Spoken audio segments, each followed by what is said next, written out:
All right, what's up, everybody? Welcome into another edition of the College Hoop News Podcast. I'm your host, as usual, Tony Patelis.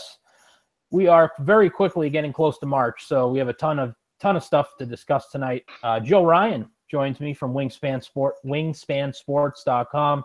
He also writes for Student U Sports, and his Twitter handles are at Joey Wingspan, and also for Wingspan Sports, it's at Wingspan Sports. Joe, what's up, man? Hey, Tony. Thanks for having me on. I'm excited. No How's problem. everything? Good. So we got a lot to talk about. We're going to dive into the Big 12, the SEC, Pac-12. We're going to do some All-American picks. A lot to talk about. Before we get into tonight, just a couple things earlier today. Michigan beat Ohio State 74-62, so that really helps their cause for an NCAA tournament bid. Wichita State just got a big win over Cincinnati. Cincinnati's a team that really just doesn't have a great resume. I mean, they've stacked up quite a few wins, but really lacking in the quality wins category.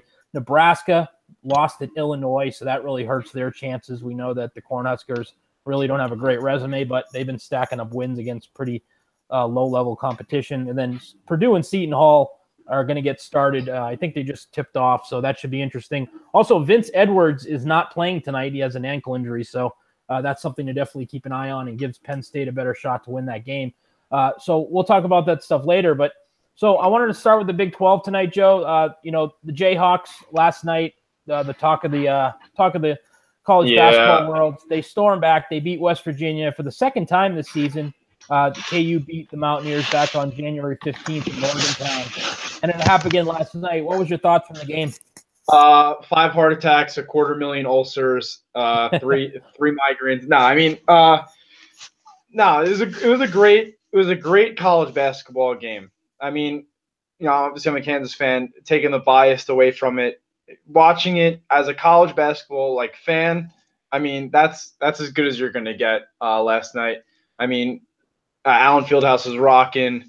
You have College Game Day there. And it was a good back and forth. It was a game of runs. I mean, Kansas went down 10 and then they went down 7 with about 3 minutes left, and they stormed all the way back to end up winning it. It was a great game. It was a lot of fun to watch. But I mean, if you're a fan of Kansas and West Virginia, it was definitely you were definitely very nervous watching it because it had so much on the line too with the regards to the Big 12 race. Absolutely, and it was exciting to see Bob Huggins get tossed at the end. He was on fire.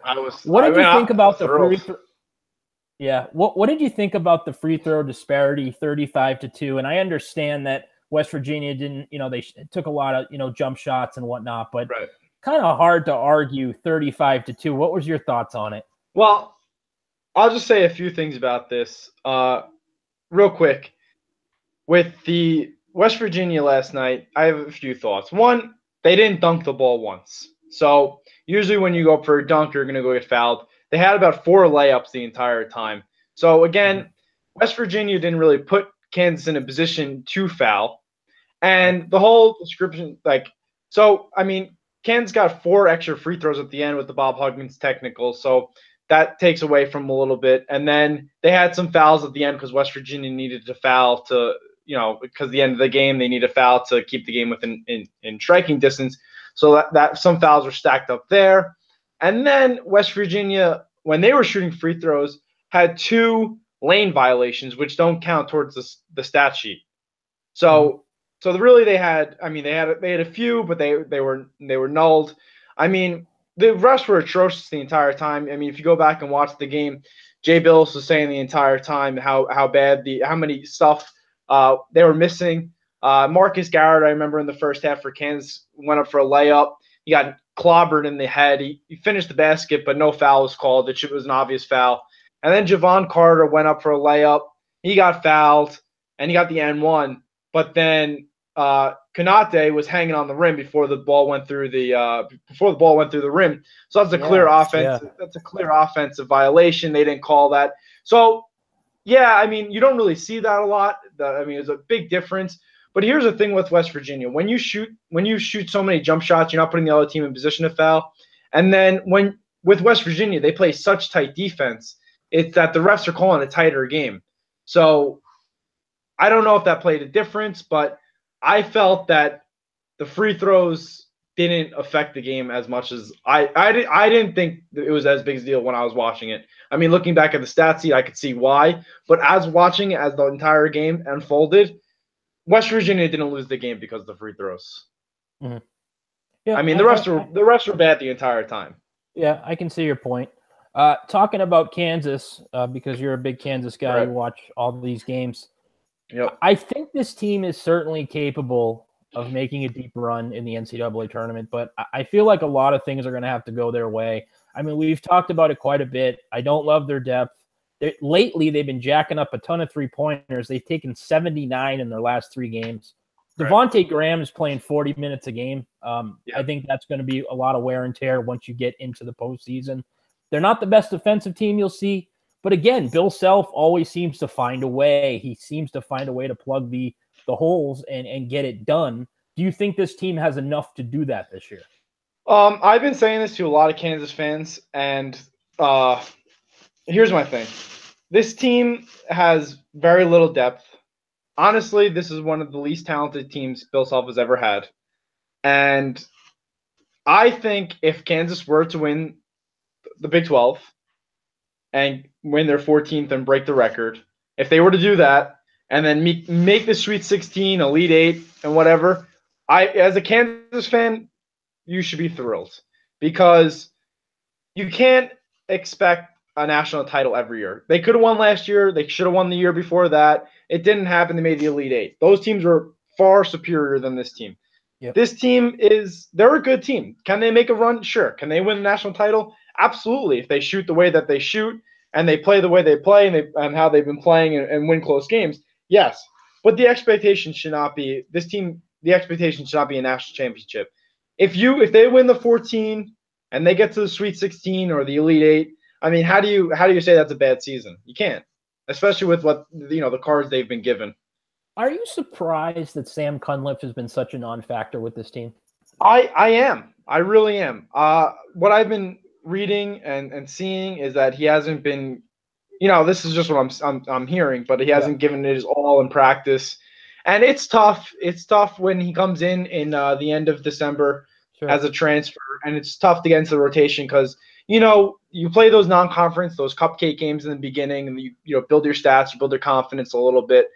And he didn't get that opportunity, and then you get thrown right into the Big 12, and Bill Self usually locks down an 8-man rotation when he has a full roster come Big 12 play anyway. So he's not going to throw him out to the fire. I'm shocked that he's not getting more minutes, but I personally would like to see him play more. Honestly, I mean he seems like a really good athlete.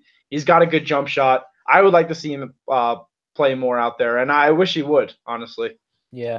I'm thinking now that this Big Ten championship is going to probably come down to Texas Tech and Kansas, obviously, but this Keenan Evans injury is going to be very interesting because we don't know if he's going to be out for a significant amount of time. If he is, that certainly helps the Jayhawks, but I'm sure we'll find out soon. He left yesterday's game with Baylor in the first half with a toe injury, so we're going to be waiting to see that. Speaking of Baylor, as we move on here, they've kind of roared back into the bubbles conversation. They got a big win against Texas Tech last night, 59-57. That's 5 wins in a row for the Bears. In that stretch, they have wins over Kansas, Texas, and Texas Tech, as I said.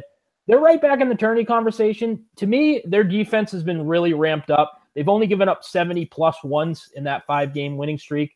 So in the 4 games prior, they gave up 70, 90, 81, and 98. So their defense has got a lot better. Their perimeter defense has been absolutely ridiculous, giving up 24% from 3. Terry Maston has really come on late. He's got back into his groove again since he came back from his thumb injury. What do you think about this Baylor team? Do you think they're going to get into the tournament? Do you like this team? After this stretch, I think they definitely can make the tournament. I think they definitely should make the tournament. They still have some work to do, I think. I think if it ended right now, if the season ended right now, I think they would be a tournament team. Mm-hmm. But the season doesn't end right now, so they still have to finish strong. I still think they have to do decently well in the Big 12 tournament. But I mean this team is playing well. They're like you said, they won 5 straight. They're playing really well at home. They picked up some key wins. I mean, even when they played Kansas at Kansas, they only lost by 2 in a game where they should have won, honestly. So it's not like the team doesn't have talent. They were a top 20 team early in the season. So they definitely have the talent. And now it's just putting it all together and finishing out the season strong. But I think they should definitely be there when the committee releases their bracket. They kind of remind me of Kansas in a way with they're not a very deep team. Right. But, their top 4 guys are really good. Yeah, they're really good. Lecomte, Lual Akil, Maston. Yeah.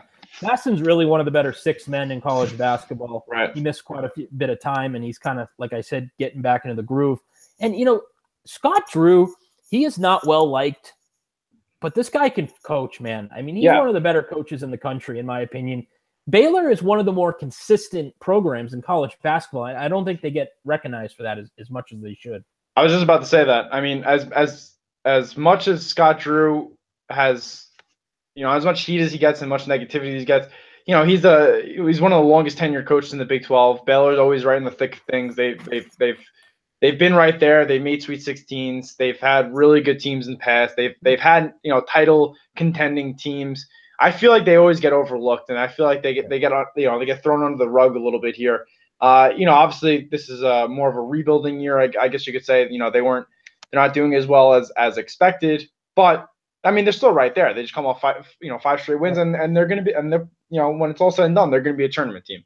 So they've had a few slip ups early in the tournament of late, and I think that's given them kind of a bad reputation. But if you look at their last 8 years. They've been to a handful of Sweet 16s. They've made some really nice runs, and they've, finished in the top 4 of the Big 12, which is always an excellent conference, quite a bit. Couldn't agree more. I think they're a very good program. Yeah. So let's see if I think they're going to get in. I think they're playing. They figured it out. They're healthy now, and they're going. Yeah, I think they're playing really good basketball. And Scott Drew's, like you said, he's a really good coach. He knows how to win some ball games. Absolutely. So I wanted to talk to you about Kansas State real quick. I think Bruce Weber has got to be in the mix. I think Chris Beard's going to win the award, but I think he's got to be in the mix for Big 12 Coach of the Year. Kansas State was picked to finish 8th. They're sitting in 3rd place right now. They're 19-8. They're 8-6 in the Big 12. They've beaten Baylor, Texas, TCU, Oklahoma. They have 6 true road wins, which is really impressive. Right. They get Camus Stokes back from a foot injury. You got to admit, this team has been a lot better than anticipated. Well, once Stokes went down, I thought they were done. And they played pretty well without him. And then, Barry Brown stepped up in a big way. I like Jara. I think he's a good player. But I really like Dean Wade. I think Dean Wade could end up being an NBA-type player one day. He's a good stretch 4. He can really shoot it. He plays, he plays decent defense, and he really gets rebounds. He's a good grit player. This Kansas State team has really shocked me. They play everyone tough. There's, when you go to Manhattan or if they come to you, you're not getting an easy victory over them. They're gonna take you down to the last 2 minutes. So they're a really good basketball team. They have 3 really, really good players in Wade, Brown, and Stokes. I mean, all the 3 of those guys are kind of all Big 12 level. Dean Wade, I totally agree with you. The kid had 22 points, 9 assists, and 8 rebounds yesterday. Yeah, it's incredible. In their win on Ohio State. He's such a tough matchup for everybody. They're not deep. They don't have a ton of size, but they're tough. They're good on defense. Like I said, they have 3 really good, talented kids. I'm very impressed. I think Bruce Weber is, he's not an elite coach. Don't get me wrong. But the guy gets a bad rap. The guy's won 430 games. He's been to 11 NCAA tournaments. He's been to a Final Four. He's been to a handful of Sweet 16s. I don't know what it is. I think, he just gets a bad rap for some reason. He's not well liked.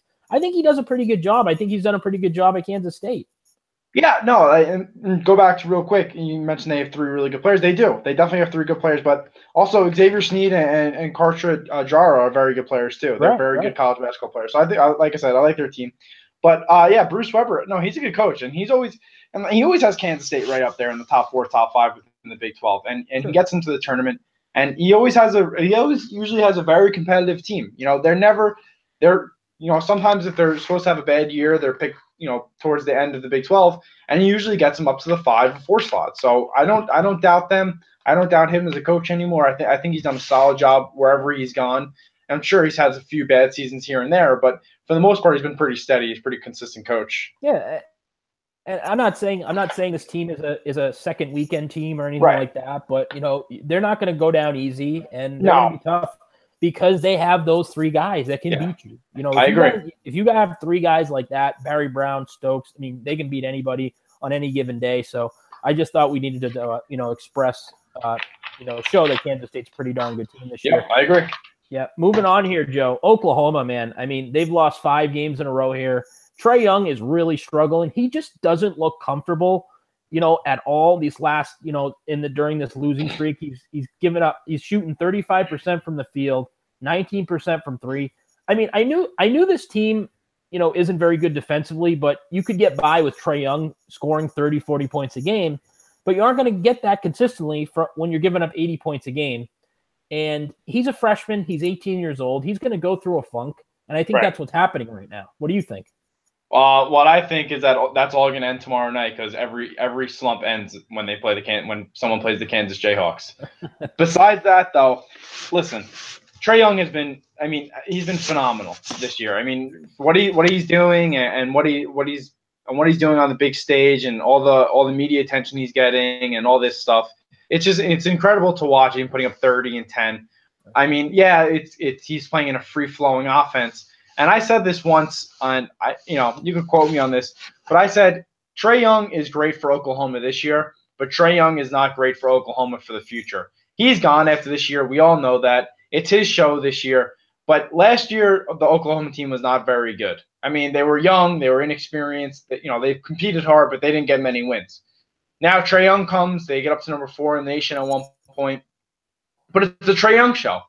And I really think after he leaves this year, and when I meant that he's not good for the Oklahoma future, is that I think he, in a way, stopped the progress of some of the Oklahoma players. That's a good point. I think some of them, were expected to take big, leaps and forward their sophomore years.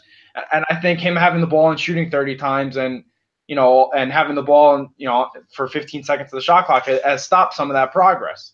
Now, like you said, these are 19-year-old kids, 20-year-old kids. A 5-game losing streak, to any other team is not surprising.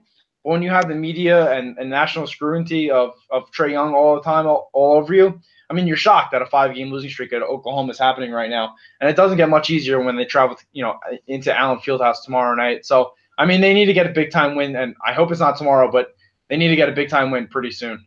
Yeah, you made a great point. I even had that written down here. Guys like McGusty and Odom, they haven't really improved as much as I thought. Right. And I think that actually has something to do with Young, because he's taking so many shots and he's taking away production from them.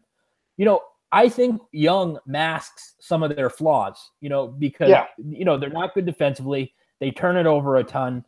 He can't do everything every night. He needs these other guys to step up. I think Brady Manick has played pretty well for them. Yeah.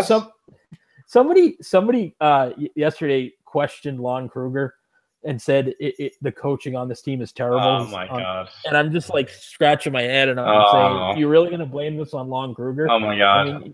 I think Lon Kruger is one of the best, most underrated coaches out there. I think he's incredible. I think he's an incredible coach. What he's done at the program in Oklahoma is unbelievable. Bringing them to a Final Four. Right. I mean, it's incredible. Now, do you think this is just a slump for Young, or do you think the book is kind of out on him scouting wise? What do you think it is? No, I don't think it's a slump. I think he's feeling uncomfortable, and I think he's starting to realize that this is his team is. It's just him and nobody else, really, because that's how it's been run. And I think he's a very good player. Don't get me wrong, but I don't think this is a slump, because if you think about it now, in the Big 12, you play everybody once. He's played everybody in the Big 12 already, so they've all seen him already. They have scouting reports on him. They have film on him. They have tape on him. He knows the other teams know what they're going to get now. So he's going to have to adjust, and that's what he's getting. He's getting different looks at him. He's getting thrown shots that he doesn't want to take. He can't penetrate the lane as much as he wants. So, I mean, teams know what he likes to do. They have film, and the coaches in the Big 12 are very good coaches. So they know how to stop the best player on every team. For sure. I think the attention has affected him a little bit too. I think ESPN has done a ridiculous job of covering him and just do a little bit too much. Way too much. Way too much. And I think, that's really kind of put pressure on him to continue to put up 30, 40 points a game like he has. And it's just not helpful. And I just wish he would maybe kind of tune that out and just play basketball. But I couldn't agree more. It's hard. Yeah. It's hard. I mean, when you have LeBron James coming saying that, like, oh, he's leaving at the end of this year, there's not even a decision. Then you have ESPN having his stats by the scoreboard every game. I mean, it's ridiculous. He's a 19-year-old kid. Let him play some basketball. Like, let him make his decision at the end of the year. Maybe he loves Oklahoma. Maybe he doesn't want to leave home yet. Obviously he's going to go to the NBA. We all know that. So, like, what's the point of even saying it? Like, let the kid make the decision that he wants. Let the kid play some basketball. Let him enjoy his college time. He's in college. Let him enjoy it. Absolutely. Completely agree with you. Let's see what happens tomorrow night. Let's see if they can turn it around. But they got to play better defense. I mean, it's pretty simple. 82 points a game, just not going to get it done. No. So I wanted to move on to the Big East and talk to some things about you, Joe. Yep. Now, we touched on this last week with Blake Lovell on the podcast. Is Villanova, in your opinion, the team that you trust the most heading into March? For me, they are. It's the experience, elite point guard, Jay Wright. They've been there before. They've been the hunted. That's why I don't necessarily still trust Purdue, because they just haven't been put in that position yet as a team. I love this Villanova team. They're the team I trust the most. Are they the team you trust the most as well? Jay Wright is top three, one of the best coaches, top three coaches in the NCAA right now. There's not even a question about that. He's done an incredible job at Villanova. What he's doing is phenomenal. They have two of the better players in college basketball, two of the best players in college basketball with Jalen Brunson, Mikal Bridges. So they're the team that I trust the most. They're the team that I think, has the best shot at winning a title this year. But I mean, we kind of thought that last year too, and they got bounced in the round of 32. Right. Yeah, in this year's college basketball, they're the team I trust the most. When I fill out my bracket, I mean, I just got to see what's going on and how the bracket falls. But I mean, like I said, this college basketball season has been so unpredictable. Like anybody can win. So going into the tournament, they're probably the team that has the most confidence, and I trust the most. But that doesn't necessarily mean that they're gonna take the title. Oh, of course not. You said it's wide open. There's so much parity this year. I don't know who's going to win the national championship. I really don't. But if there was a team that if you had a gun to my head, I'd have to say Villanova is a team that I would pick to win it all. Oh, I agree. They're a team that's up there. I mean, they got two experienced players in like I said, in Brunson and Bridges, and I think they got a really team. The only thing that concerns me is their depth. Yeah, absolutely, and they're going to get Phil Booth back. Right. They got Eric Paschal back from his injury, so they're getting healthy. I think Booth got his cast off, so he's going to be back soon. So that's going to change things. And Brunson, Bridges, Booth, those guys won a national championship, so they know how to get it done. Exactly. Another team that I wanted to speak with you about is Seton Hall. Seton Hall won today. They beat DePaul barely. They're 3-6 in their last 9. I'll just say I'm not really surprised. I was never sold on this team from the get-go. I think a lot of people this preseason thought they could be a top 10 Final Four level team. I just think they've been pretty much the same team for the last 3 years. Right. They have 4 really good players, but not much after that. I think they're kind of just like a 7 to 9 seed level team. They've never even won a tournament game, this group. What do you think about Seton Hall? Were you high on them early? How do you feel about them now? I never thought they would be a Final Four team. Like you said, listen, I don't want to be mean or critical, but, what have they accomplished? Right. Like, what have they accomplished over the years? And, like, when you get to the tournament, you need the experience. If you lose in the round of 32, it's one thing. I mean, at least you won a game. You know the feeling. You wake up for the next one. You're ready for game 2. And you lose, it happens in the tournament. It just happens. But like you said, they haven't even won one. I mean, they haven't really accomplished much. And then this year's team, I mean, they don't even have that many big-time wins. I mean, looking at the schedule right now, they beat Texas Tech and they beat Louisville early in the season. But besides that, I mean, they need a couple more quality wins. They lost to Xavier twice. They already lost to Villanova. They play Villanova one more time, I think, and then they play Butler one more time. I think they need to pick up, a couple of big wins here to really solidify them being a second weekend team. Right. Yeah, I agree with you. Looking at looking at them, they're not great on defense. They're a terrible free throw shooting team. Yep. They turn the ball over a lot, and they don't really have a point guard. Carrington, I think, is more of a 2. Right. He's not really, a point guard type, in my opinion, and that's really hurt them this year. Right. Again, sorry, go ahead. When they have those 4 guys, Powell, Delgado, Carrington, and Rodriguez, when all those guys are clicking, right, they can play with anybody.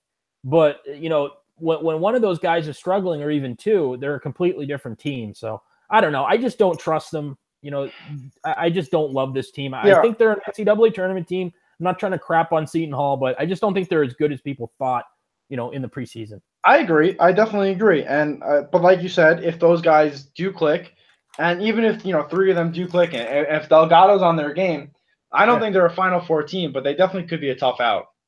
Sure. I would not be shocked if they made it to the Sweet 16 or something like that. I think they could. They could definitely be. They're definitely top. A tough out. Yeah, for sure. We'll see what happens, but if they got to win a few games down the stretch, or things get ugly. Before we move on to the SEC, I just wanted to talk about Georgetown real quick. I think they've been a nice story this year. They're 15-10. They're 5-9 in the Big East. But, they've been pretty competitive. They don't stink like a lot of people thought they would. They have some nice wins this past week. They beat Seton Hall. They beat Butler.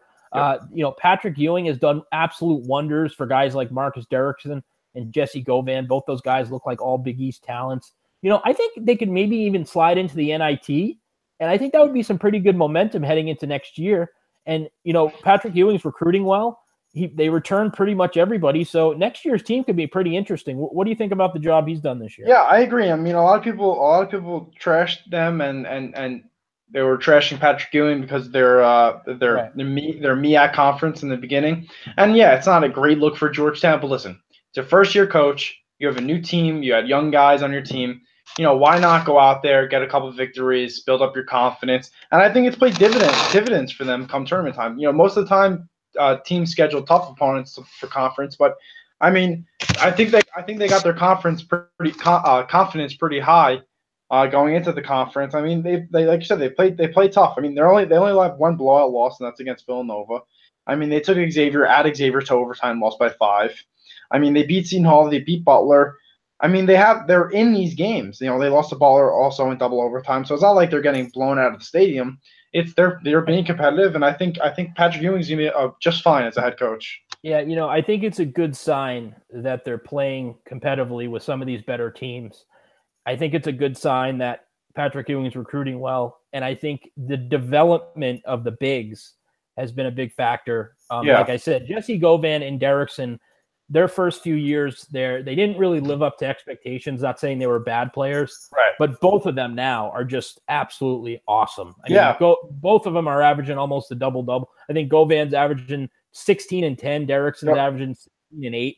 Jamarco Pickett's a really nice young player, and they return everybody. If they can get a point guard, in their recruiting class, I think they could be pretty good next year.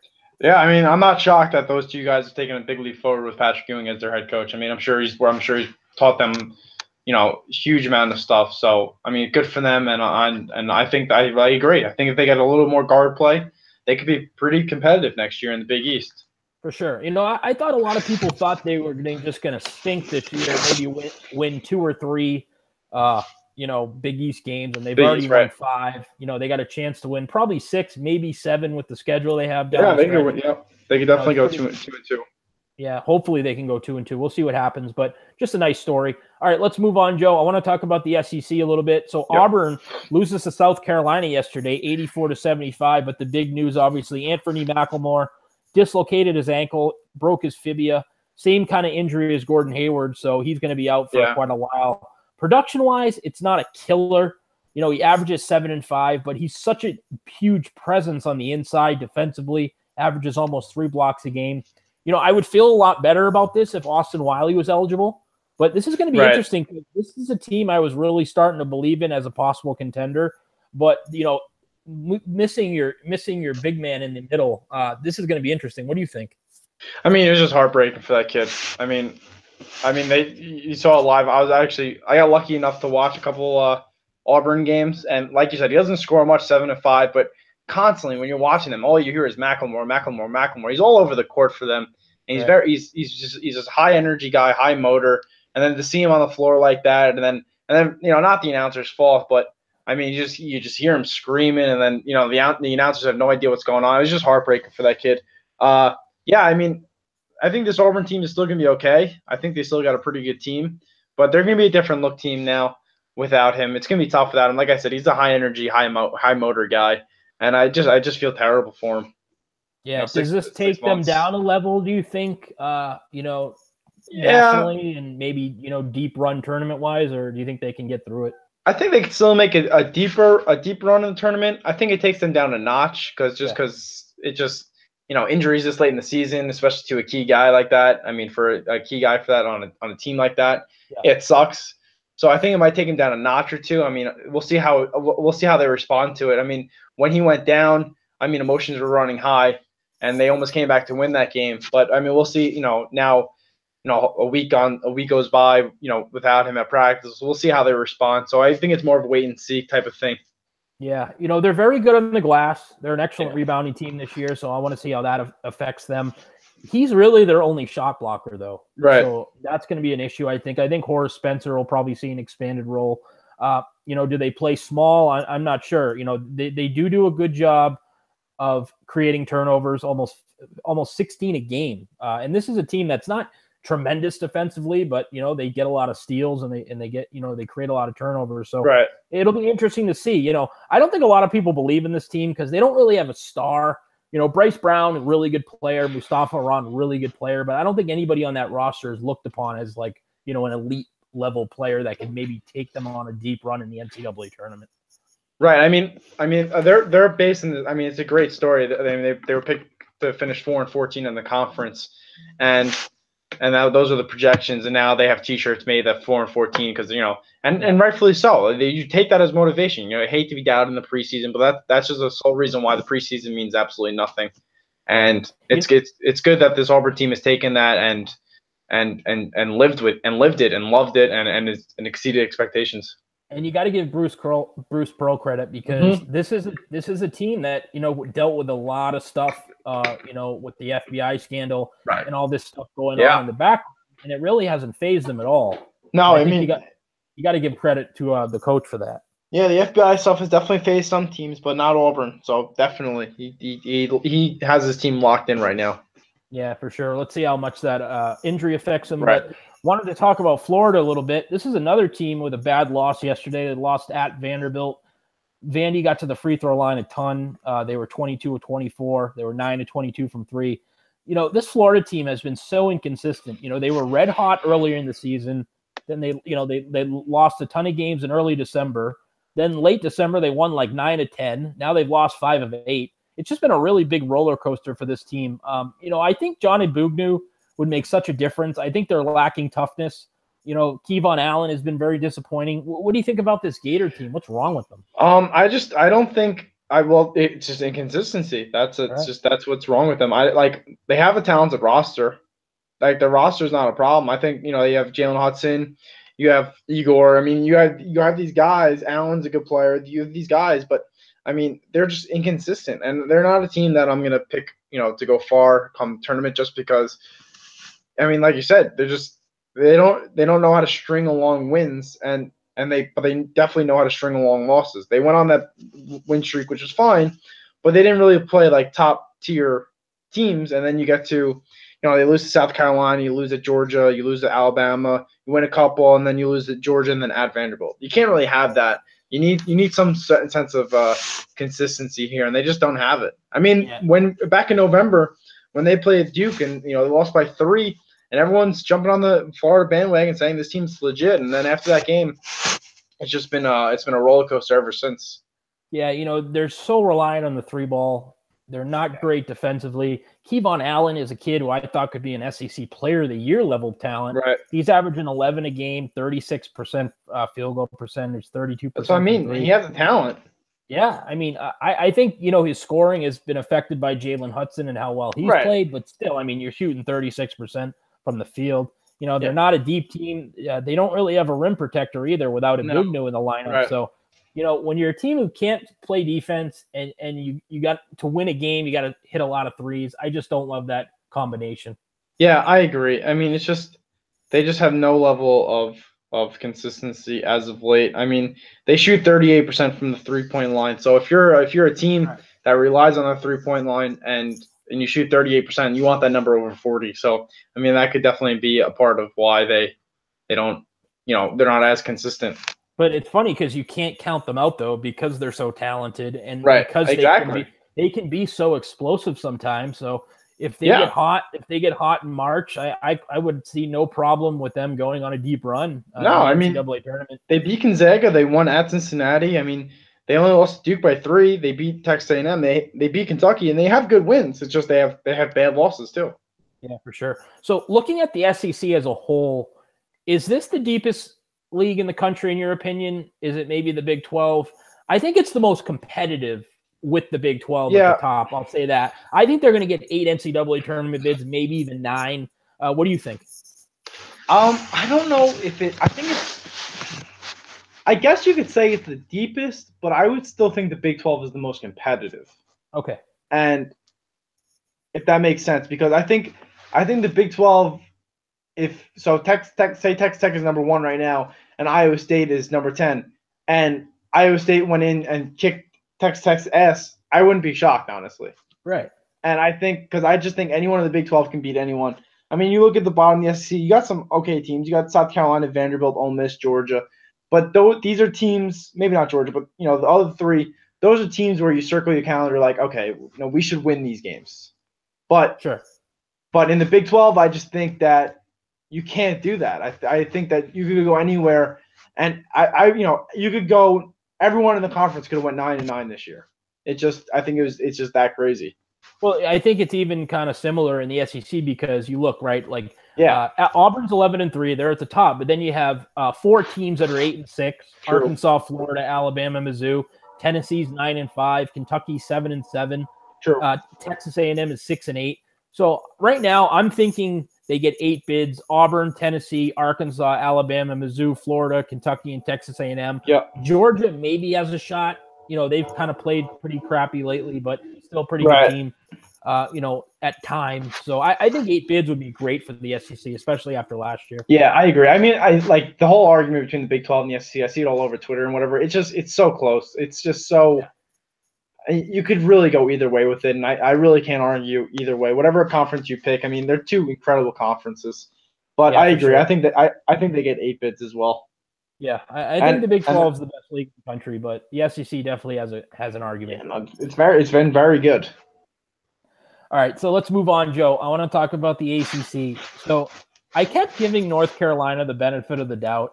Then they go out and lose 3 in a row, and I say that's it. Then they go out and win 5 straight and beat Duke and Louisville in that stretch.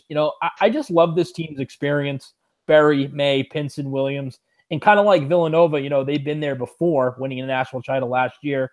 Luke May's been tremendous this year. Is this a legit team in your opinion? Do you like North Carolina? Do you not trust them? What do you think?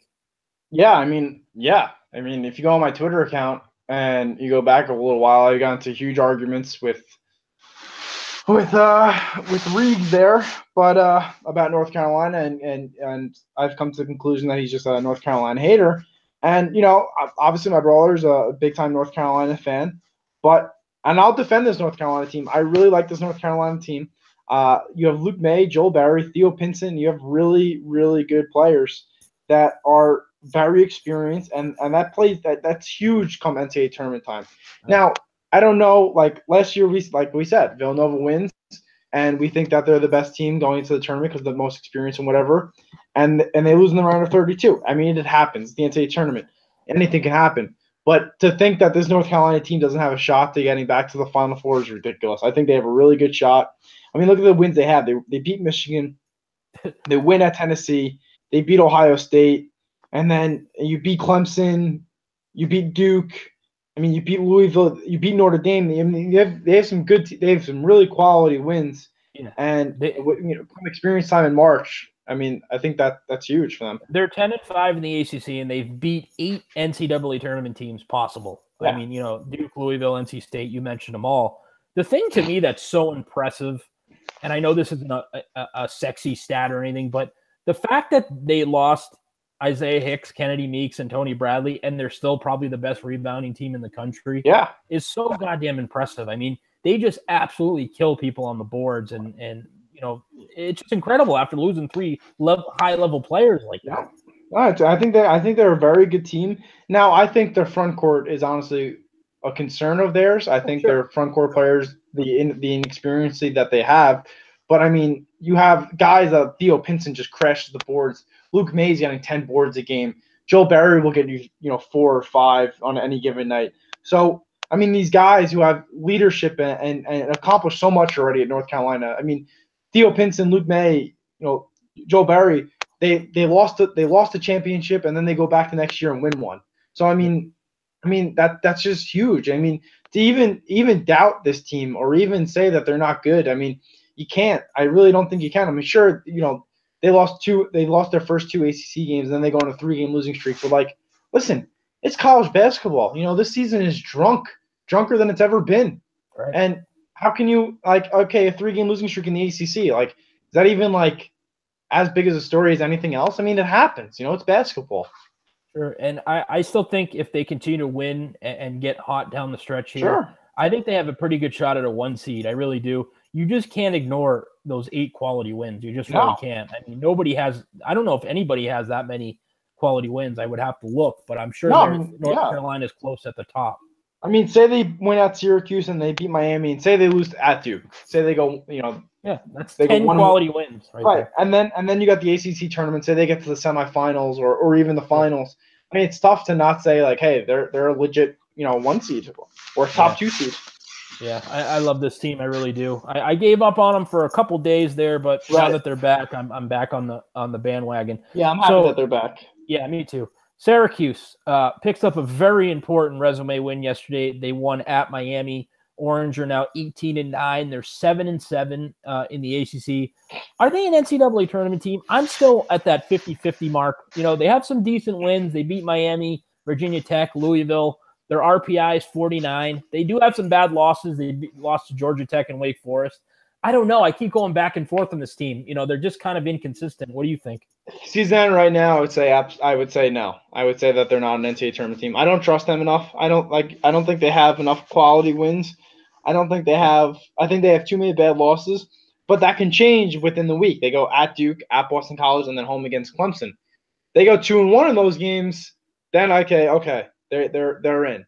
So right now I would say no, but I think they control their own destiny. And as a fan, I mean, you can't ask for much more than that.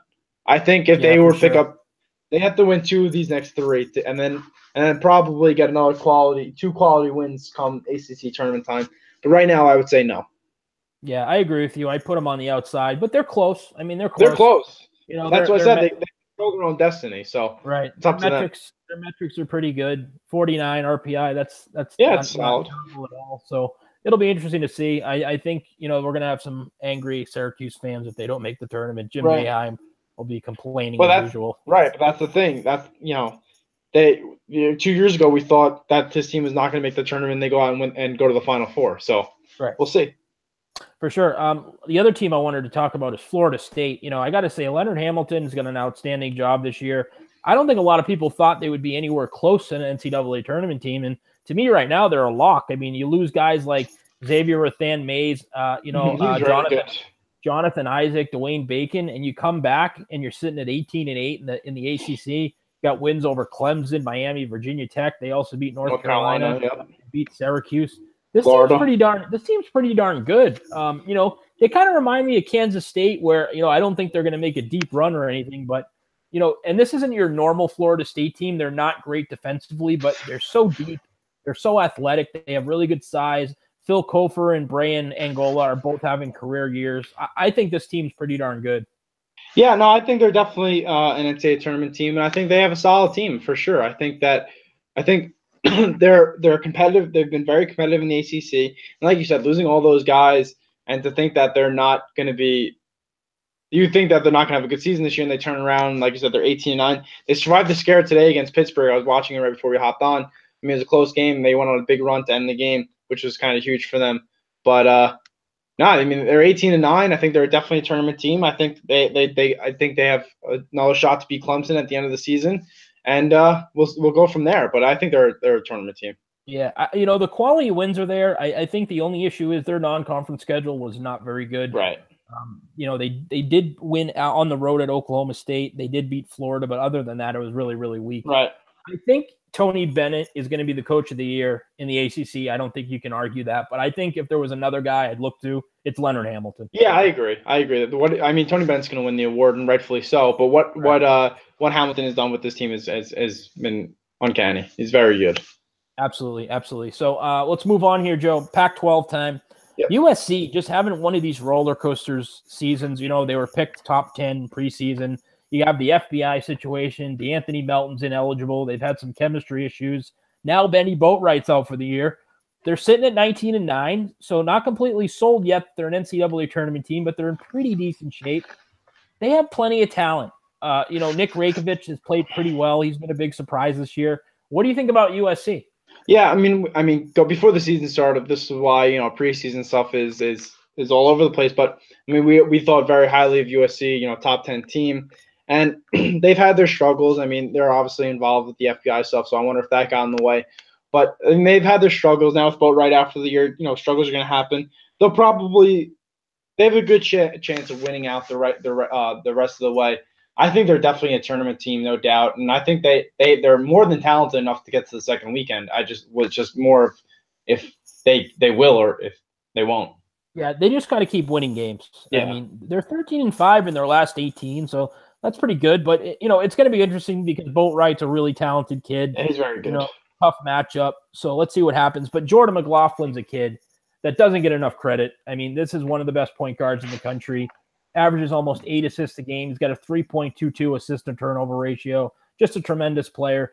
They have the talent. I've been saying that all year. Like, you can't deny the talent, but they just haven't put it together for a long period of time. Maybe it'll happen. Maybe it won't. I mean, it's pretty much a toss-up. Yeah, no, the talent's there. I think they're a very good team. I think Andy Enfeld's a very good coach.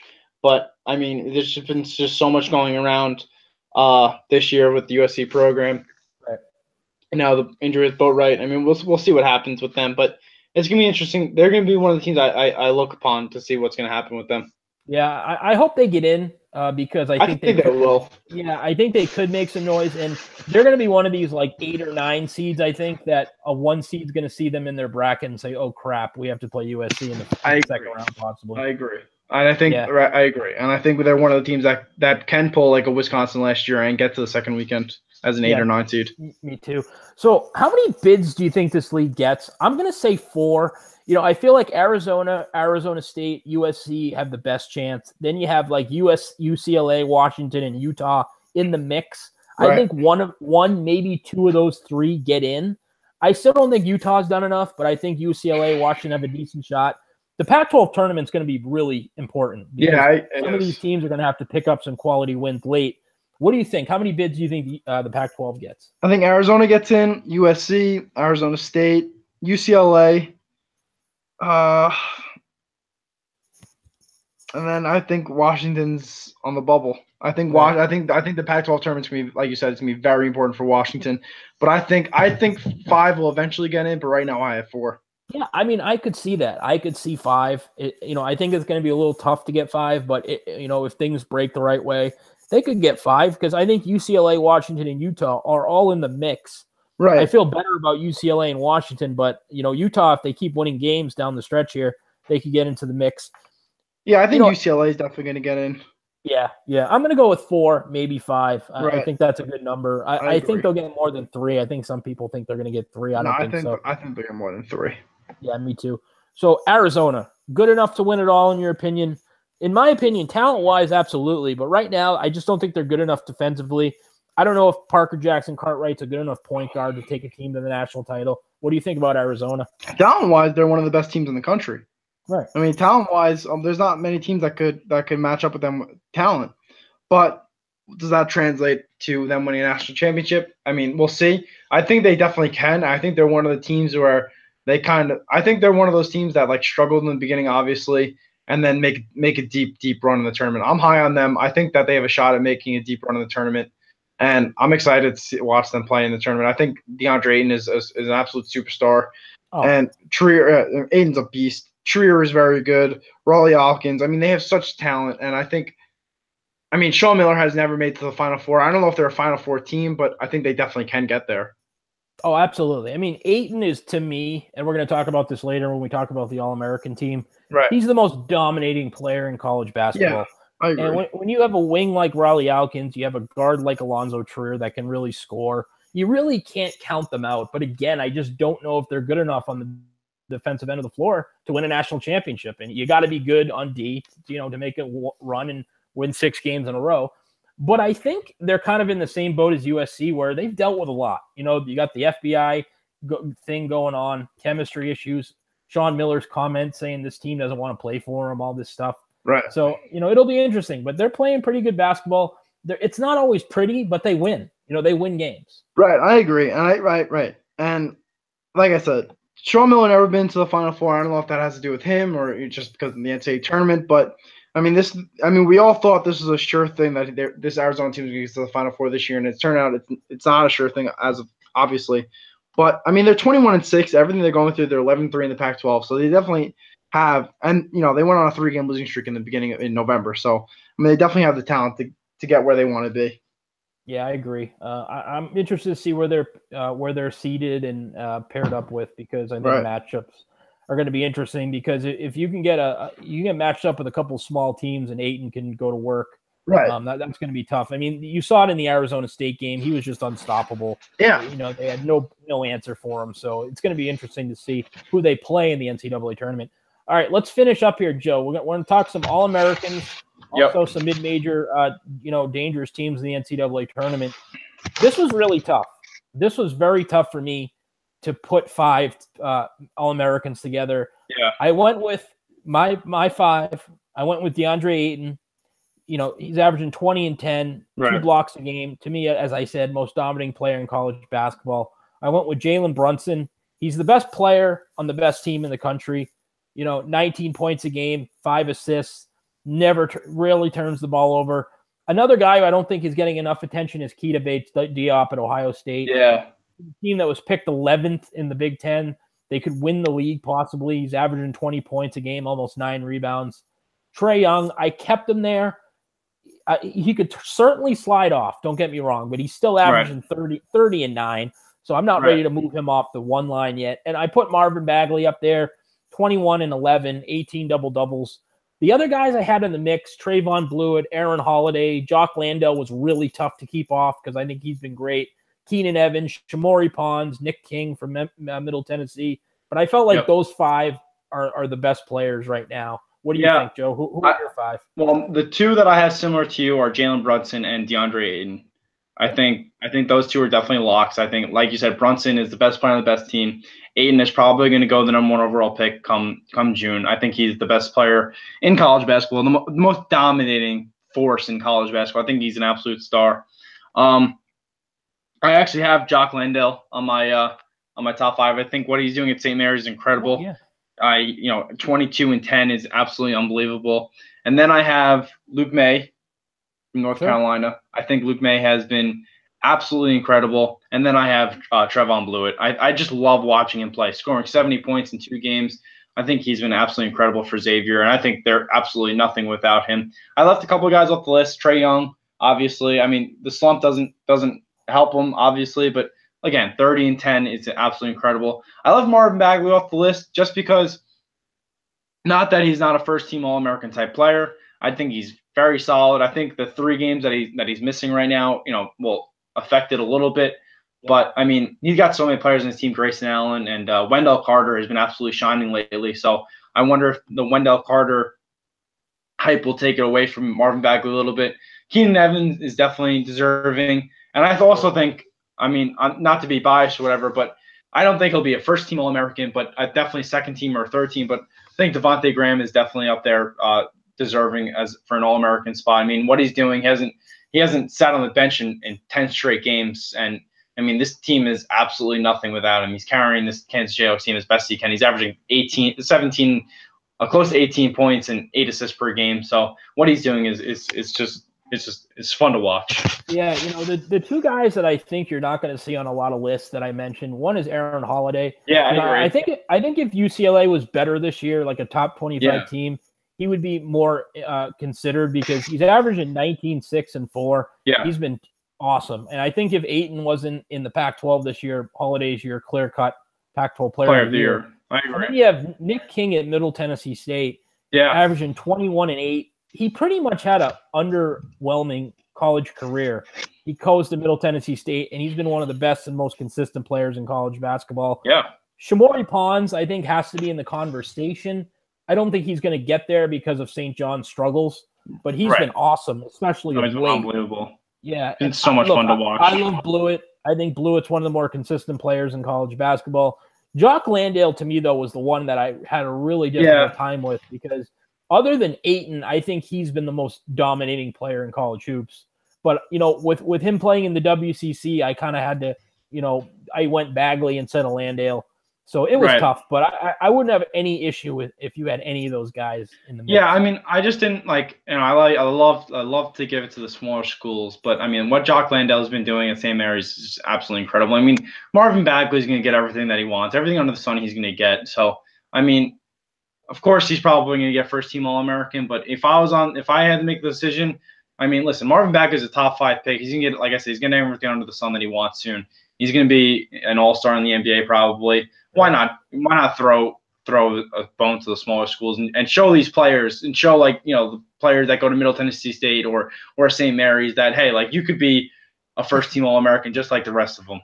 It's unbelievable. In all the conversation for National Player of the Year this year, I haven't heard anybody say Jock Landale. No, neither have I. And he's it's a shame. Top 3. Yeah, I mean, they're a top guy.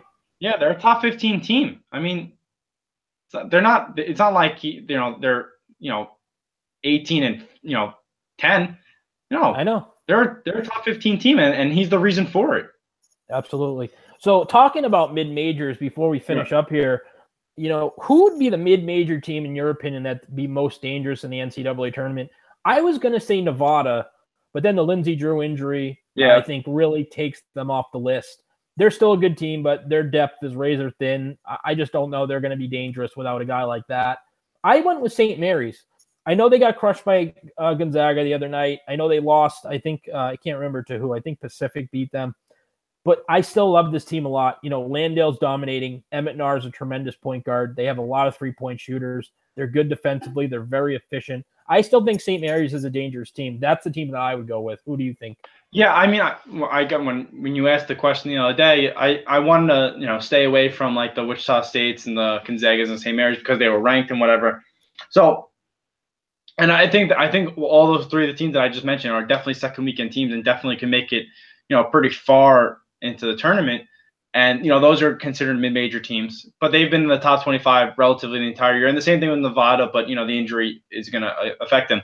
But I picked the team. I mean, we just mentioned them that I think people are, when they fill out the brackets, are going to want to pick a team that goes to the Sweet 16 or even further. And I think Middle Tennessee State is that team. I think that, I mean, they've been such a good program over the years. I mean, it started off with their magical run, and then they beat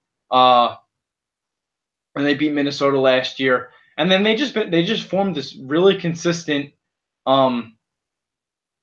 And then with Nick King there, averaging 21 and 8. I mean, how can you not expect them to do some damage in the tournament? I mean, it's tough to pick against them. I think they have a good shot at making a Sweet 16. I don't love their at-large chances. They really don't have some resume wins, but I think their win total will have them in the conversation. They're 22-5. Well, I think they're gonna win their tournament. Yeah, I mean, I think so too. I thought after losing Reggie Upshaw and Ja'Cory Williams, they would take a step back this year, but Nick King has been really the X factor for them and has kept them, near the top of the Conference USA. I wouldn't be shocked either. They have a lot of experience. They've won tournament games. They know how to win tournament games. Giddy Potts, Tyreek Dixon, all these guys. So I hope they get into the NCAA tournament. We'll see. Like I said, I don't give them a tremendous shot. Other people give them a pretty good shot, but we'll see. I don't think they're an at-large team. Don't get me wrong. But I mean, you look at their schedule. They lost six. They lost the 6th against Auburn. They lost a 3 against Miami, 5 against USC. So these are quality NCAA tournament teams that they're losing to, and they're right there with them. So I think when the March Madness happens and the magic happens between all of it, I think, and if they're there and you got a quality program and some quality players who've been there, I mean, I think it would be tough to pick against them. Yeah, I agree with you. All right, guys, that's going to wrap it up for tonight. Joe, appreciate you coming on as usual. We'll have you back sooner than later. Yeah. Cool. I appreciate. Yep. You have anything to plug, Joe? No, I appreciate you having me on, Tony. I mean, you're the man. You're the insight that you have on college hoops is uncanny. It's unbelievable. I thank you for having me on. If you guys want to check out, like we said in the beginning, my website is www.wingspansports. The Twitter is at wingspansports, and then the other website I write for is Student Union Sports, and that's at Student U Sports on Twitter. So if you want to check us out there, we have some pretty good stuff on there. But Tony, thanks again. I mean, you're incredible. Awesome, man. Thanks, Joe. And again, I will be back next week with another weekly recap. Also, I mentioned on Twitter today, we're going to have a selection show, post-game show on live on YouTube right after the selection show, right after the brackets revealed. I'm going to have a bunch of guests on. It's going to be a lot of fun. So definitely check that out. I'll give you some more details on Twitter at a later date, but a lot of fun. Tony Patelis, College Hoop News Podcast. We'll talk to you later.